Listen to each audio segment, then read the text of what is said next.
great Easter. It's been a couple of really hot days here in the Lowveld, in the Southern African Bushveld, as we refer to it. I think probably potentially close on 38 degrees Celsius in the shade. There's been those dead lulls in the middle of the day where nothing much moves. So we decided to go out a little bit later on this afternoon. There's a lovely breeze now, clear sky, temperature is dropping significantly, so let's get out there and see what's going on.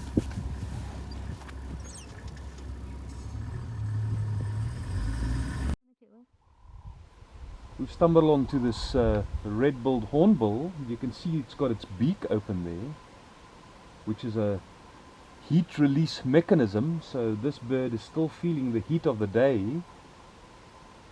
and just starting to slowly now cool down as the temperature is going down. He's still making sure that he's releasing heat out of his body.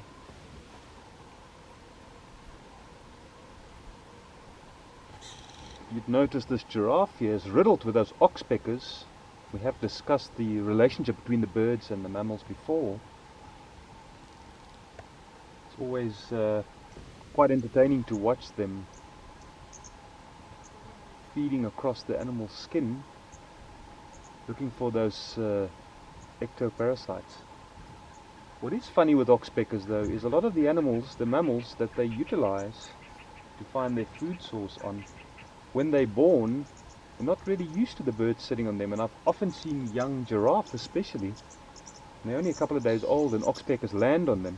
It's quite hilarious to see how they panic and freak out and run for the hills, not too sure what's happening, why these birds are actually landing on them and tipping on their backs. And then later of course they get used to it, and the benefits then become more prevalent to them.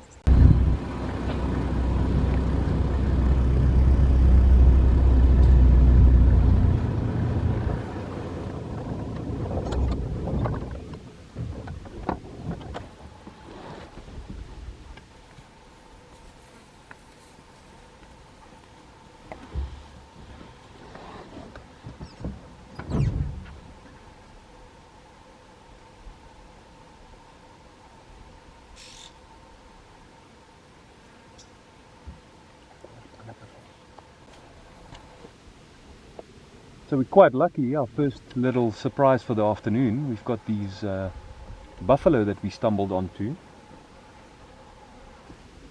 I can hear some more around in the area, so we're going to investigate further to see if we can locate a herd potentially.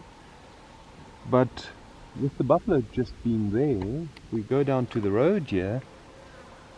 You'd notice one of the tracks here.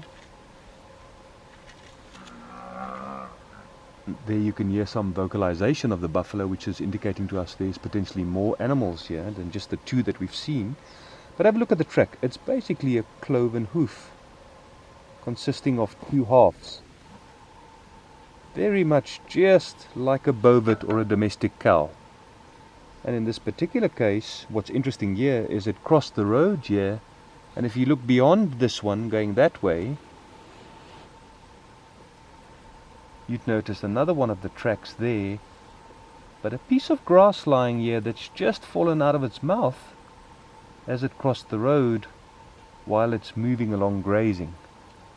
And again, we spoke about tracks in some earlier videos, just talking about the benefit of utilizing tracks and the art of tracking to indicate what kind of animals are in the area and what they're doing at the time.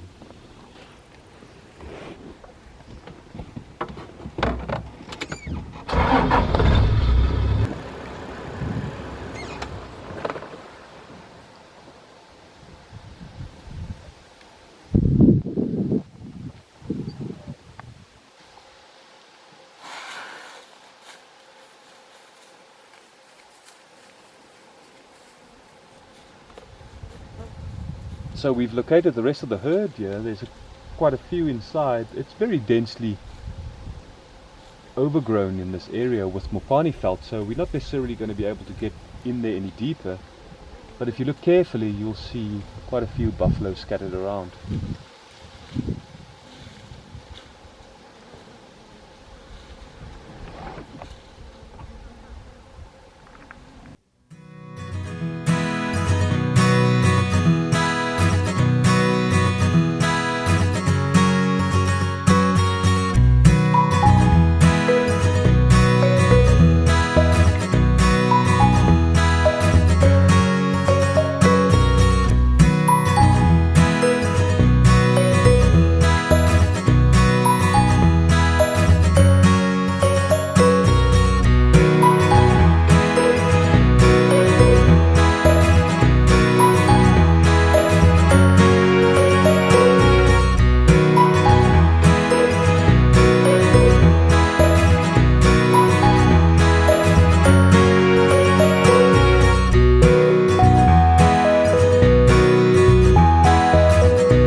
So we stumbled onto a couple of nice kudu here.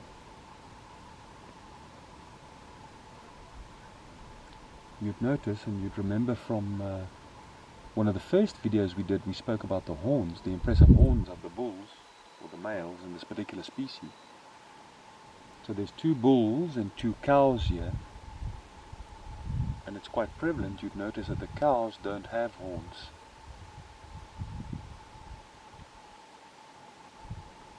So for most African antelope, not all, but for most of them, that's one of the features that distinguish antelope from, say, deer or gazelles, is the fact that the males and the females have what we refer to as sexual dimorphism, which means there's a difference in the sexes.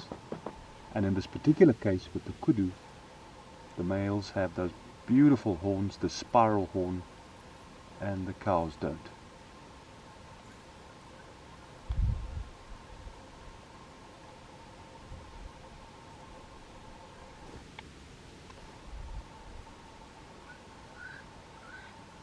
So again here with the kudu, with reference to the scientific name of the genus Trigalaphus, it refers literally to the spiraled horned antelope.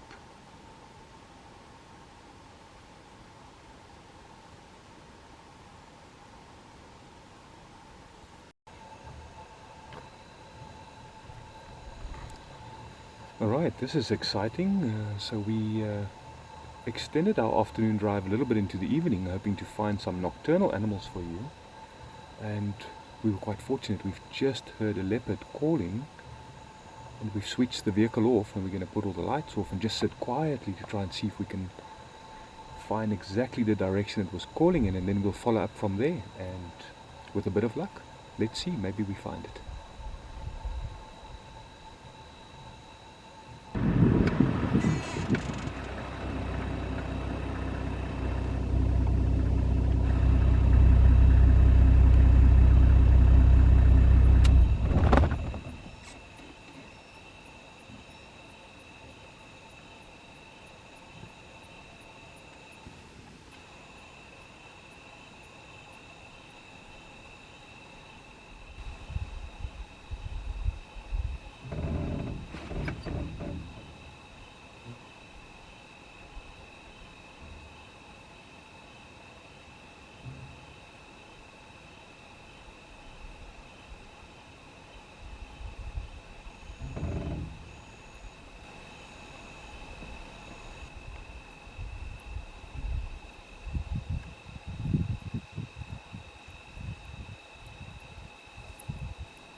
There's a classic leopard marking his territory.